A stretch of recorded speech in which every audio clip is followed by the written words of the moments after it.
Le reflux va être résistant de deux manières. Soit il va être résistant parce que les gens prennent des médicaments et que ça ne fonctionne pas. Et il peut être résistant parce qu'il récidive tout le temps. Finalement, comment est-ce que vous prenez en charge quelqu'un qui vient vous voir, les IPP n'ont pas fonctionné sur lui, il a un reflux qui résiste? Déjà, on va... AVS avec Philippe Robichon. À votre santé, tiens, ce matin, je reçois la Rocker Woman, toute catégorie des vues sur YouTube. C'est le docteur Martine Cottina. Bonjour, doc. Bonjour, Philippe. Bonjour à tous. Vous êtes médecin gastro-entérologue et diplômé de nutrition et de micronutrition. Ça, c'est dans la deuxième partie de votre carrière, un diplôme que vous êtes allé chercher à Dijon. Combien d'années après votre diplôme de médecine? Après ma spécialité de gastro-entérologie. Ouais. Oh, une bonne dizaine d'années après. Ouais. Et c'est le reflux gastro-œsophagien qui vous a amené à la micronutrition. Ah oui. C'est une pathologie extrêmement intéressante parce que beaucoup de patients, beaucoup de Français en souffrent. Et l'alimentation corrige fabuleusement ces pathologies-là. Et rapidement. Et c'est le terrain qui vous a fait prendre conscience, finalement, qu'il vous manquait quelque chose, qu'il vous manquait un outil thérapeutique. Exactement. Les patients revenaient me voir et puis ils me disaient c'est sympa votre traitement, votre médicament, mais dès que je l'arrête, ça revient. Donc ça veut dire que je ne suis pas guérie. Et là, c'est vrai qu'en tant que médecin conventionnel, je n'avais pas tellement de réponses, quoi. C'est pour ça que vous êtes retourné, vous formez. Il fallait que je comprenne encore plus. Sur les bancs de la fac. Est-ce que vous avez un mot pour qualifier la spécialité que vous pratiquez? Est-ce que vous diriez que c'est de la gastro-entérologie conventionnelle? Non. Non. Moi, je vais dire gastro-entérologie nutritionnelle. Ouais. Vous voyez, pas mal ça. Oui, c'est pas mal. Alors, nous allons aborder plusieurs sujets ce matin. On va parler du reflux gastro-œsophagien. Il y a beaucoup de questions d'auditeurs sur le sujet. Vous avez d'ailleurs écrit des livres sur le sujet chez un éditeur engagé qui s'appelle Thierry Soucard. On a d'ailleurs. Voilà, vous avez soigné le reflux naturellement chez Thierry Soucard. Oui. On le montrera tout à l'heure à la caméra. Et puis vous avez un livre de recettes de cuisine qui s'appelle Petits plats savoureux contre le reflux. Alors, le deuxième livre, Petits plats savoureux contre le reflux, comporte un petit rappel de la physiopathologie, enfin des causes du reflux gastro-œsophagien, des solutions pour changer son alimentation et hygiène de vie, et puis des questions justement de patients, 50 questions de patients, et puis effectivement des recettes, comme vous le disiez. J'ai appris un mot en préparant cette émission, c'est le mot pyrosis. Qu'est-ce que c'est que le pyrosis? Alors le pyrosis, c'est cette brûlure qui part du creux de l'estomac et qui remonte le long de l'œsophage et qui brûle tout le long, là. C'est ça le pyrosis. Ça peut arriver jusque dans la bouche. Ça peut s'arrêter un petit peu avant. Ça va jusqu'à la bouche. Oui, pratiquement. Voilà. Ouais.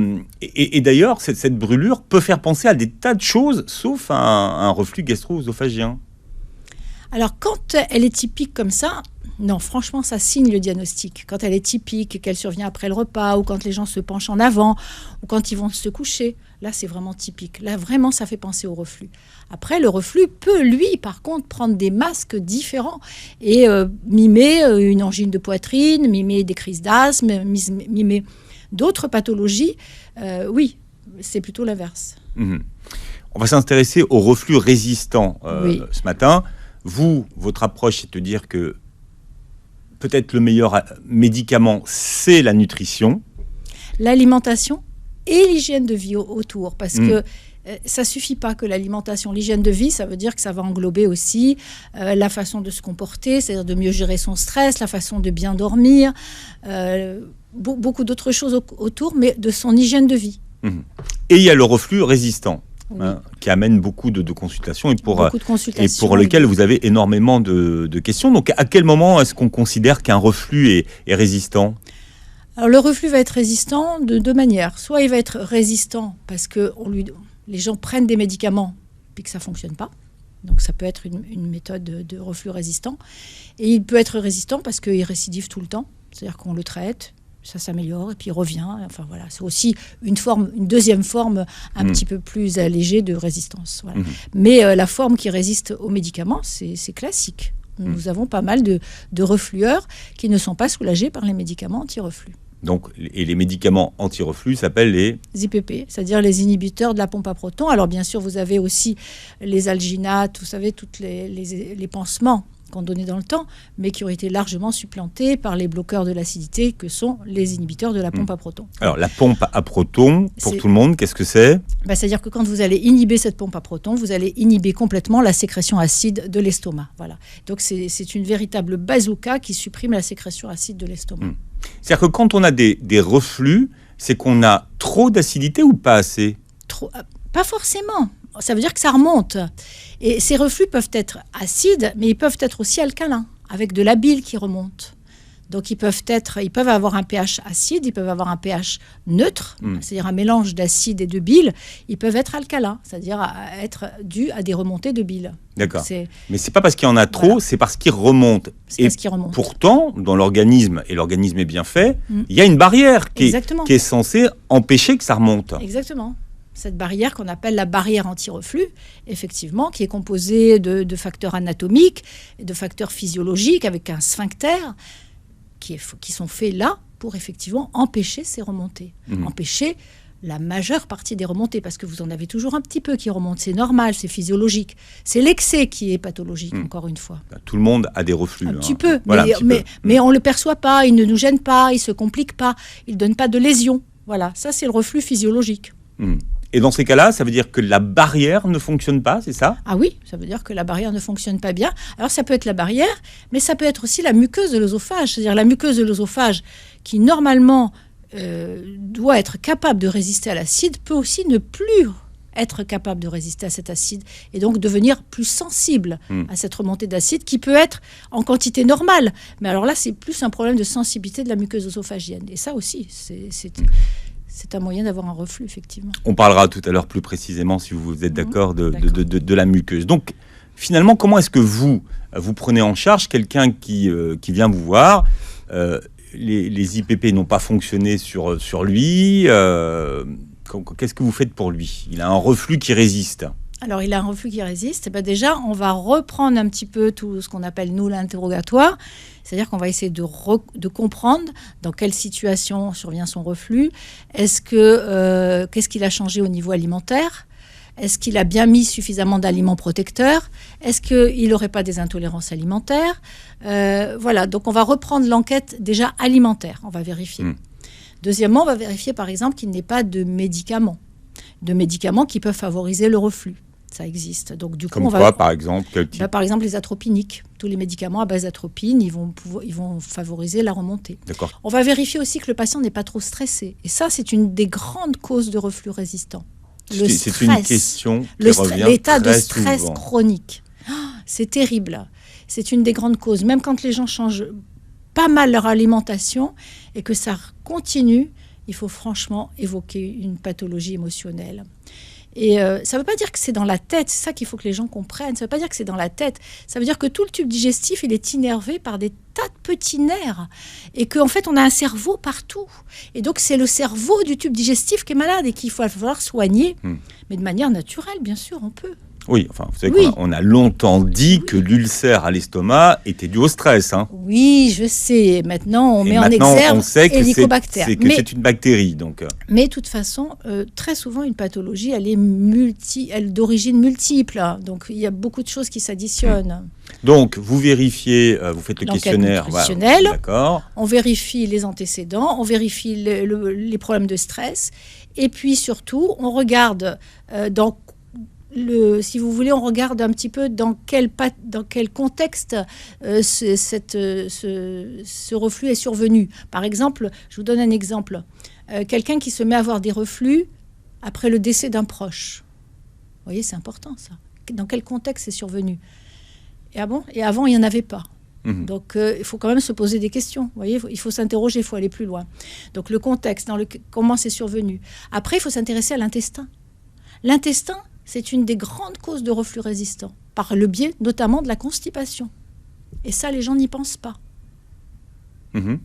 La constipation qui favorise un ralentissement de la vidange de l'estomac et donc augmentation du reflux parce que vous avez une hyperpression qui se passe dans l'estomac. Et donc, du coup, il y a un reflux. Et ça, les gens ne se plaignent pas de constipation. Ils viennent, ils ne sont pas bien, ils ne digèrent pas bien, ils ont des reflux. Vous corrigez la constipation, il n'y a plus rien. Donc c'est intéressant, vous voyez ce que je veux dire. Il faut aller plus loin parce que la constipation, elle peut être là et ne pas les gêner. C'est-à-dire qu'ils peuvent très bien aller à la selle tous les 5 à 8 jours.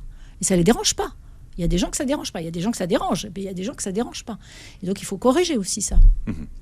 Dans l'hygiène alimentaire, il faut aussi penser à la mastication. C'est une des grandes causes aussi de reflux. Les gens qui avalent, qui mangent trop vite. Il faut expliquer que l'acide, donc l'acide qu'on a dans notre intestin, il sert à quoi ?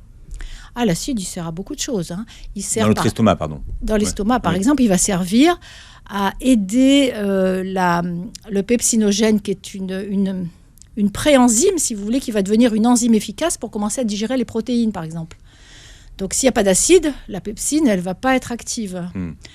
L'acide, ça va servir aussi essentiellement à stériliser, entre guillemets, le milieu gastrique, parce qu'en fait, vous avez beaucoup de bactéries qui rentrent, qui sont là partout dans notre environnement, qui vont pénétrer dans la bouche, dans l'œsophage, et puis évidemment, dans l'estomac, il va y avoir cette barrière acide qui va justement remettre un peu les pendules à zéro, si on peut dire comme ça. C'est-à-dire qu'il y en aura toujours un petit peu qui vont résister, mais pas tant que ça. Et puis après, du coup, si jamais vous bloquez cette acidité, vous allez avoir un nombre de bactéries important dans cet estomac et avec une perturbation complète sur tout l'axe digestif, c'est-à-dire au niveau de l'intestin grêle et aussi au niveau du côlon, avec, par exemple, en bloquant l'acidité. Bien, donc on a bien compris que si quelqu'un vient avec une constipation, donc vous travaillez sur la constipation, quoi d'autre ? Comment vous prenez en charge ces reflux résistants ? Voilà, je pense que c'est déjà pas mal et après je me fais aider. C'est-à-dire qu'une fois qu'on a corrigé bien l'alimentation, je demande aux patients, c'est-à-dire qu'une fois qu'on a corrigé, il faut remettre en place l'activité physique, il faut que les gens rebougent, il faut qu'ils fassent éventuellement du yoga, de la méditation, etc.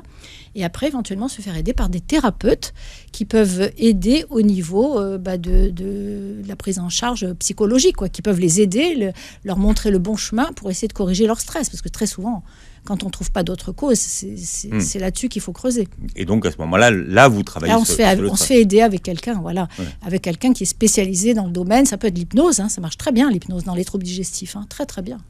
Vous arrivez à prendre en charge tous les reflux résistants ? Alors, on ne peut jamais dire en médecine qu'on a 100% de résultats. Je pense que celui qui dit 100% de résultats, ce n'est pas quelqu'un d'honnête. Mais on est à des très bons pourcentages, voilà. Allez, on profite qu'elle soit là avec nous ce matin. Martine Cotina est là. Alors, beaucoup de questions pour savoir où on trouve votre livre. Partout. C'est-à-dire que vous allez d'abord chez mon éditeur, Thierry Soucard Éditions, après à la FNAC, Amazon, enfin partout. Parce que beaucoup disent, il est en rupture de stock. Ah non, parce qu'il faut... voilà. Il faut bien différencier Stop aux brûlures d'estomac, qui était le premier livre initial que j'ai écrit, et qui a été remodelé, retransformé, amélioré, et qui est devenu Soigner votre reflux naturellement. D'accord. Parce qu'on appelait ça les brûlures d'estomac avant, en fait. Voilà. C'est ça, c'est qui. Oui, parce qu'avant, ça s'appelait Stop aux brûlures d'estomac. Voilà, exactement. Et la plus grande cause des brûlures d'estomac, c'est le reflux, bien sûr. Alors, c'est pas un sujet glamour, mais ça nous concerne tous. On va parler des reflux ce matin avec Martine Cotina, qui est avec nous, médecin gastro-entérologue et diplômée de nutrition et de micronutrition, auteur de nombreux livres et de Soigner le reflux naturellement, qu'on trouve chez Thierry Soucard, que vous montrez à la caméra. Et puis, vous avez la version avec des recettes, mais aussi 50 questions de malades, petits plats savoureux contre le reflux. Voilà. Le médicament allopathique qu'on prescrit, c'est le nom générique, j'imagine, contre le reflux, s'appelle les IPP. Les IPP. Les inhibiteurs de la pompe à protons, c'est une classe pharmaceutique. Voilà, classe pharmaceutique. Bon, les plus connus, quels sont leurs noms ? Le premier qui est arrivé sur le marché, Mopral, par exemple, le premier. D'accord. Quelle est la question autour de ces IPP ? Ils sont utiles dans certains cas. Ah oui, moi je pense ils ont leur place parce qu'ils peuvent soulager immédiatement un patient. Un patient va voir son médecin traitant. Le médecin traitant n'est pas forcément au courant que l'alimentation peut donner de très bons résultats. Et puis, il veut soulager son patient dans l'immédiat. Ça va marcher dans un bon nombre de cas et rapidement. Sur quelle durée donc Est-ce qu'il y a une durée idéale de prescription d'IPP? Alors, ce qui serait intéressant, effectivement, c'est de ne pas dépasser un traitement de 4 semaines, par exemple. Ça serait très bien, voilà, de ne pas dépasser ça pour que, justement, essayer de comprendre la vraie cause. Parce que quand vous traitez par un IPP, en fait, vous soulagez le symptôme. C'est tout ce que vous faites. Alors, vous ne corrigez pas la cause. Oui, voilà. Qu'est-ce qui se passe quand on prend un IPP? Voilà, vous corrigez pas la cause, vous déséquilibrez l'acidité au niveau de l'estomac, il n'y en a plus, vous déséquilibrez tout le microbiote œsophagien, de l'estomac, le microbiote de l'intestin grêle, le microbiote du côlon, enfin vous déséquilibrez un petit peu tout ça. Et vous pouvez favoriser certaines pathologies, par exemple certaines carences en oligo-éléments, certaines, par exemple le fer, etc. Donc du coup, vous pouvez perturber un petit peu le fonctionnement de l'organisme. Donc c'est vrai que c'est bien comme un soulagement immédiat, ça peut être pratique éventuellement quand on part quelques jours en vacances et puis qu'on peut-être pas faire aussi attention qu'on le souhaiterait dans la modification nutritionnelle, mais c'est bien que ça serve occasionnellement ou en dépannage ou en traitement d'urgence, ce serait intéressant. La question qui se pose aujourd'hui, c'est que ces fameux IPP ils sont utilisés de manière chronique. Oui. Voilà, sur du long terme. Voilà. Et quelquefois, pas forcément à bon escient, parce que quelqu'un qui a un petit reflux simple, sans lésion au niveau de l'œsophage, c'est bien de le soulager, mais à un moment donné, il faut essayer de comprendre avec lui pourquoi il a ce reflux et essayer de corriger les vraies causes quand c'est possible. Parce que ça peut fonctionner très bien. Moi, j'ai un patient que j'avais rencontré qui avait, ça faisait plus de 10 ans qu'il prenait des IPP. Et en fait, il faisait des grosses erreurs nutritionnelles, mais que n'importe qui aurait pu comprendre. Il buvait 2 litres de café par jour, 2 litres de jus d'orange par jour, du commerce. Donc, évidemment, il n'était pas bien. Dès qu'on arrête ça, ça s'améliore. Donc, il y a des choses simples des fois à corriger. Des fois, c'est un petit peu plus compliqué, mais il y a des fois des choses simples à corriger. Ce qu'on oublie de dire, c'est que chaque classe de médicaments a des effets indésirables et secondaires. Et on le sait. Voilà, c'est normal. Les médicaments, ils ont des effets positifs et des effets négatifs. Après, c'est toujours une gestion bénéfice-risque qu'on nous apprend à gérer en tant que médecin. Mais concernant les IPP, quels sont les effets secondaires qui sont les plus fréquents ? Alors, c'est vrai qu'on ne s'en rend pas trop compte. C'est pour ça que c'est un peu pervers. C'est-à-dire qu'effectivement, le fait que ça déséquilibre le microbiote, on ne s'en rend pas forcément bien compte. Parce que si les gens ont des problèmes après d'intestin ou intestin irritable, on ne met pas ça forcément sur le compte des IPP. Donc, on ne se rend pas trop bien compte. Donc, c'est pour ça que ça passe un petit peu incognito et que les gens ne comprennent pas bien pourquoi il faut les arrêter, finalement. Le rôle d'un IPP, c'est quoi ? C'est de bloquer l'acidité, c'est voilà. ça ? Oui, ça l'empêche d'être sécrété au niveau de l'estomac. Voilà, donc du coup, il y a une nette chute de la sécrétion gastrique au niveau de l'estomac. Et qu'est-ce qui se passe finalement quand on arrête les médicaments ? Alors, il faut faire attention de ne pas les arrêter trop vite. Parce qu'il y a ce qu'on appelle un effet rebond. Oui, voilà, il faut y faire attention. Et puis, il ne faut pas les arrêter de son propre chef. C'est logique de prendre l'avis de son médecin pour être sûr que la pathologie le permette. Vous voyez ce que je veux dire ? Il faut savoir dans quelles conditions on va les arrêter. Donc, c'est bien de prendre l'avis de son médecin traitant, mais c'est bien de commencer déjà à changer son alimentation, son hygiène de vie, parce que si on n'a plus mal et que si l'indication n'est pas formelle à les continuer au long cours, l'avantage, c'est qu'on peut... les gens les oublient même de les prendre parce qu'ils ont plus mal. Donc, en fait, ça se fait tout seul, en fait, l'arrêt. Beaucoup de gens en prennent en France. Oui. Une enquête disait récemment qu'il y a 15 millions de personnes en France qui prennent des IPP. Donc, c'est courant. Oui, ça coûte cher à la Sécu. Ça coûte cher à la Sécu et ça peut peut-être coûter cher à la santé aussi. Oui. Quel conseil donnez-vous, Martine Cottina, à quelqu'un qui voudrait aujourd'hui arrêter les IPP et qui peut le faire ?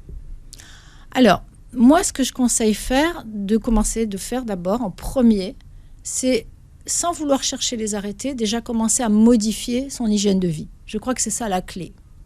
Parce que quand les gens modifient leur hygiène de vie, déjà, ils vont améliorer leur reflux.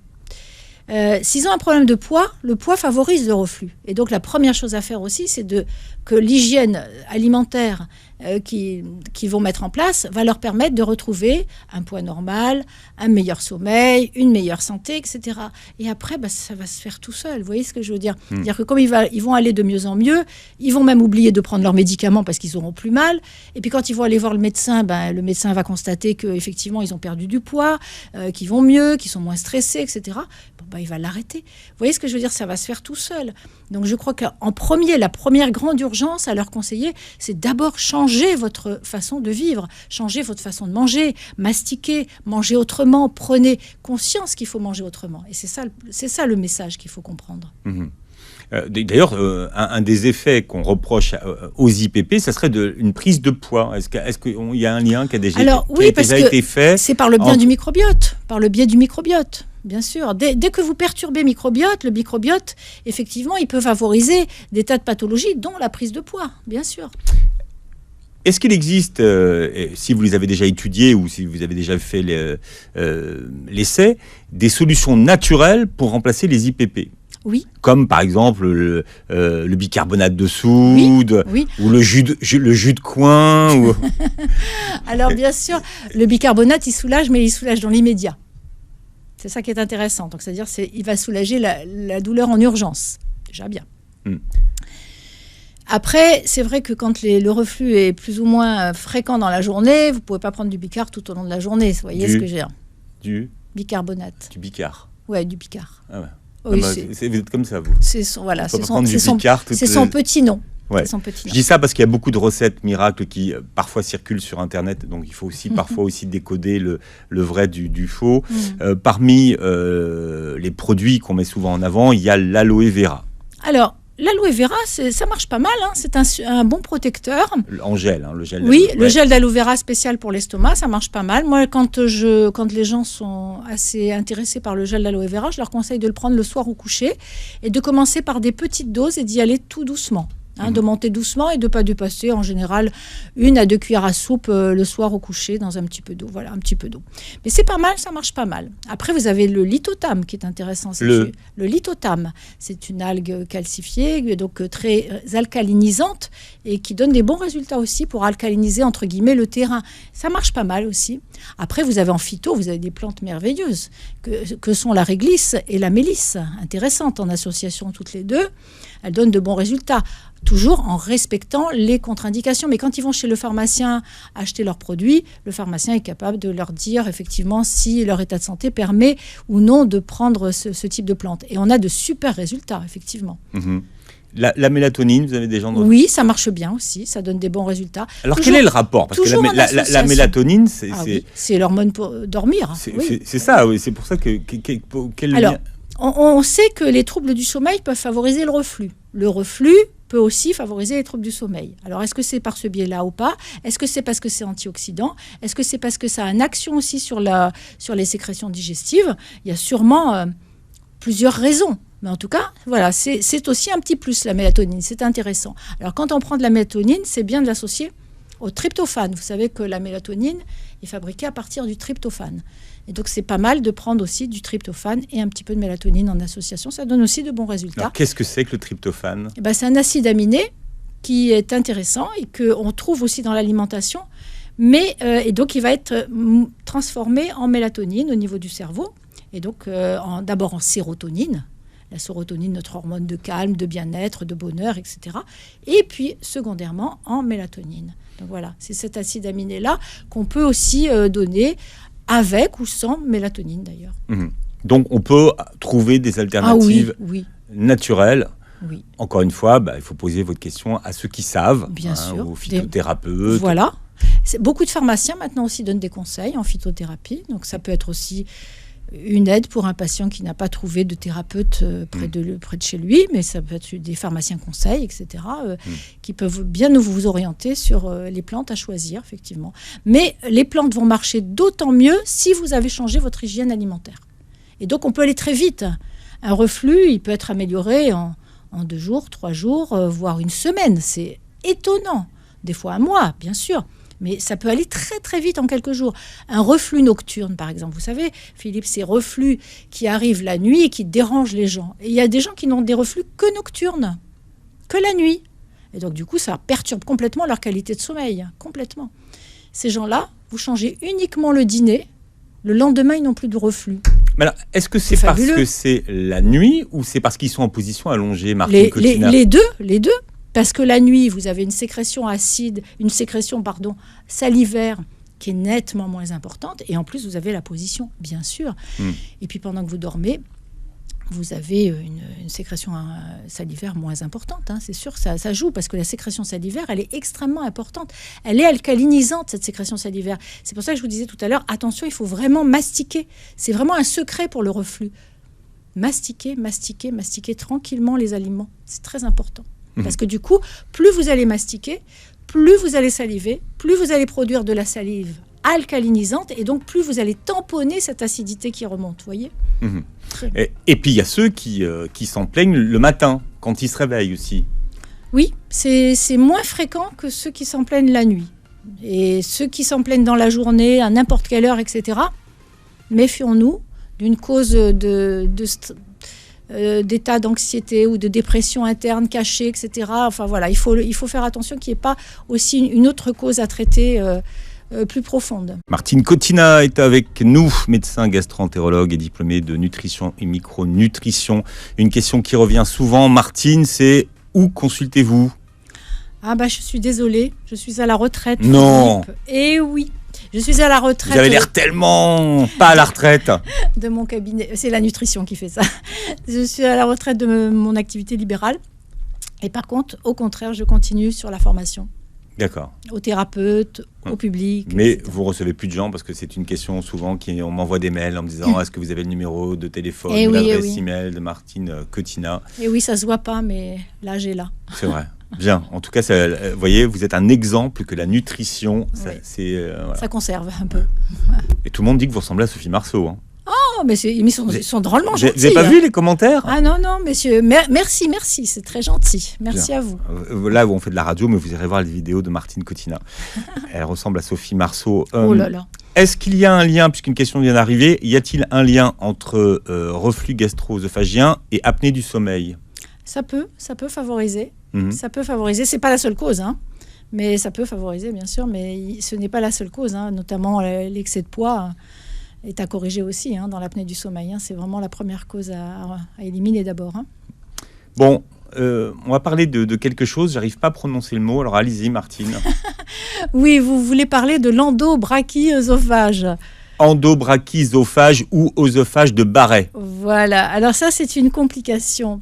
C'est une complication que le gastro-entérologue va découvrir lorsqu'il va faire la fibroscopie gastrique, c'est-à-dire lorsqu'il va faire le bilan des lésions, il va les regarder. Il va voir si le reflux a abîmé ou non la muqueuse de l'œsophage. Donc quand il va être au niveau de l'œsophage, il va observer bien la muqueuse. Et s'il voit une petite zone, parce que la muqueuse de l'œsophage, pour expliquer aux auditeurs, la muqueuse est rose pâle, très pâle.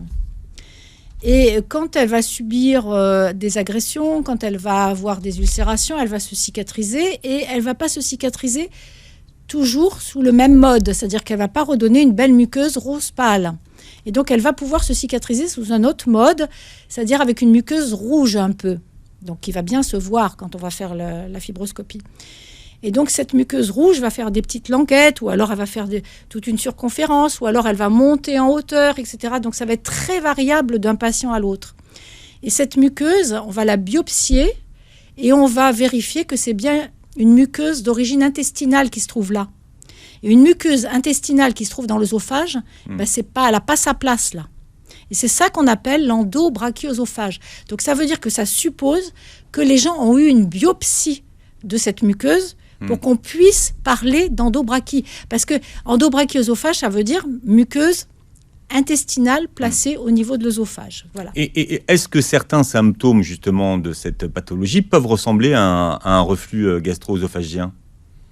Vous parlez de l'endobrachiosophage ? Oui. Alors ce qu'il faut savoir, pas du tout. C'est que l'endobrachiosophage, en fait, ça se manifeste, c'est le reflux, quoi. C'est une observation, voilà, c'est ça. C'est une observation d'une complication du reflux, point.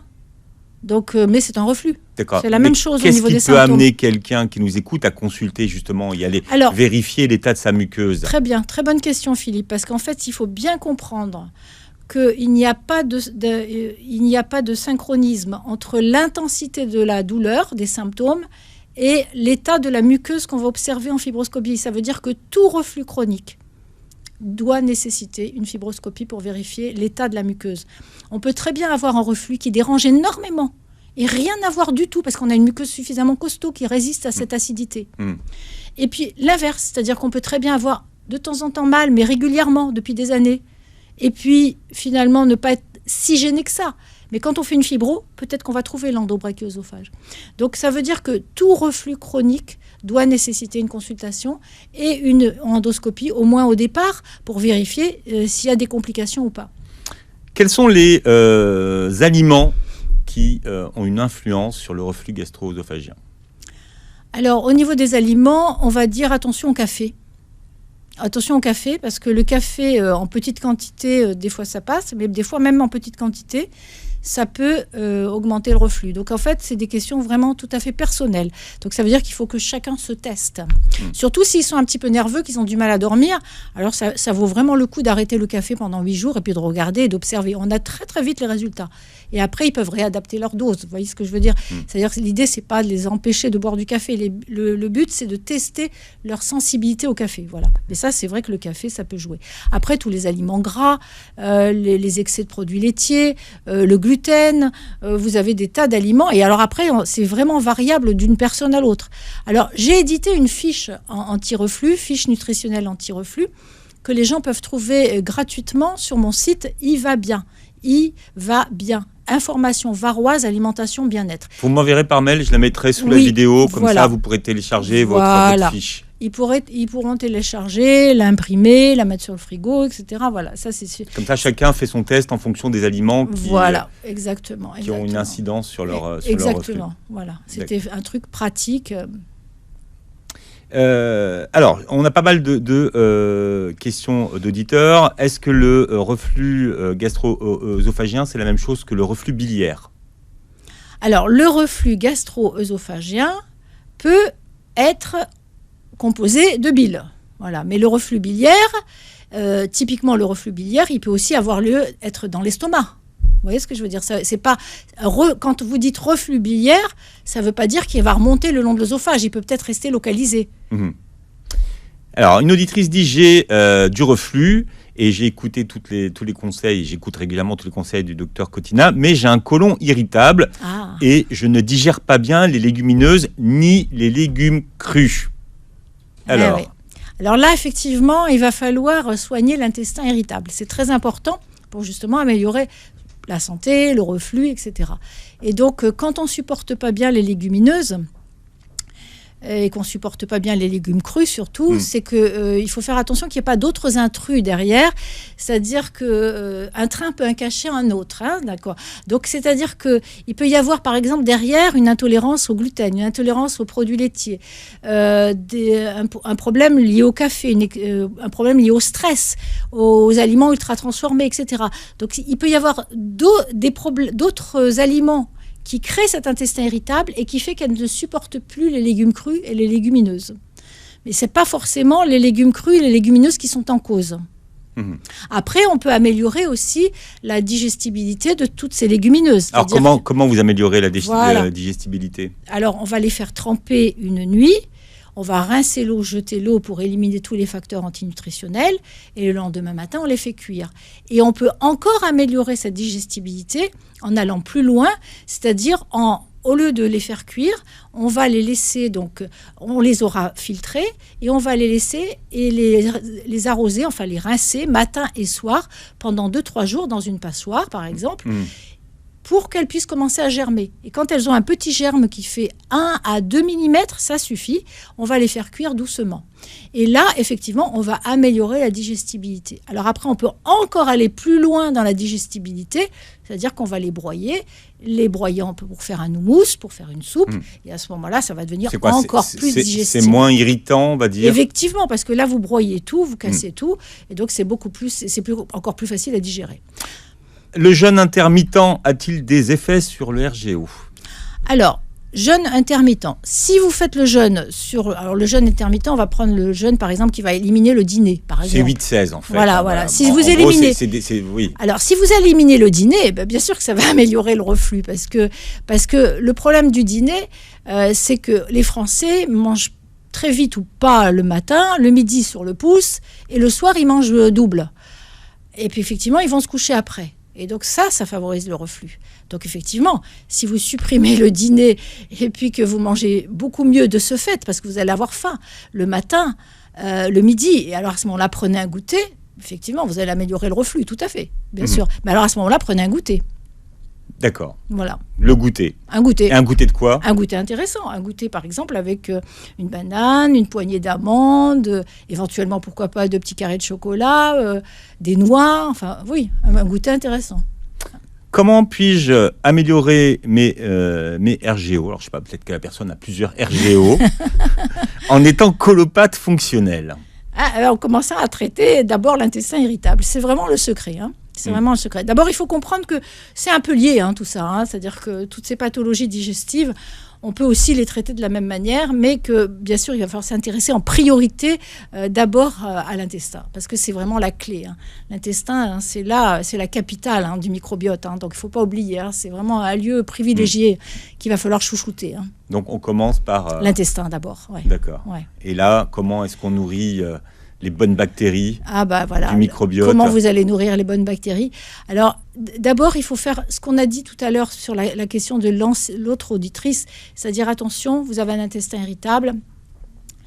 Souvent, les gens qui ont un intestin irritable, on leur demande d'augmenter les légumes parce que il faut pour le microbiote, mais ils ne le supportent pas. Et donc, on ne va pas commencer par ça. On va surtout aller vérifier les ennemis du microbiote, les ennemis de l'intestin, etc. Et donc, là, reprendre effectivement la liste que j'ai mise dans le dernier livre qui s'appelle « Maigrir en charmant ces bactéries ». Et donc là, effectivement, ça, c'est pour nourrir votre microbiote, voilà, le chouchouter, le dorloter. Et oui, on en avait parlé. Et donc, c'est il y a une vidéo, vous regardez la vidéo sur la chaîne YouTube. Et voilà, et donc c'est important effectivement de bien travailler sur son microbiote parce que la dame ne pourra pas augmenter directement la consommation de légumes qui reste pourtant une clé essentielle pour traiter ce microbiote et l'intestin. Alors, on nous demande quelle est la différence entre oméprazole et ésoméprazole. Oui, ce sont simplement des classes évolutives. C'est-à-dire D'accord. qu'oméprazole, c'est les premières molécules qui sont apparues sur le marché. Et puis après, il y a eu des évolutions avec moins d'effets d'interférence médicamenteuse entre les traitements, etc. Voilà, ce sont des évolutions, mais c'est la même classe thérapeutique. Une auditrice qui demande si le jus de chou, le jus de chou, c'est pas facile à dire. Le jus de chou. Dites-le, Martine. Le jus de chou. Ah, vous le dites bien, vous. Est-ce que le jus de chou, ça fonctionne ou Alors, franchement, honnêtement, j'ai pas testé. Je vous dis, comme ça le tombe. Ah oui, mais désolée madame, mais j'ai pas testé le jus de chou. Mais ce qui paraît, elle dit ça marche très bien pour le reflux. Écoutez, mais il n'y a pas de raison que les jus n'améliorent pas le reflux. De toute façon, le chou est bourré d'antioxydants, donc de toute façon, c'est intéressant. Oui, pourquoi pas.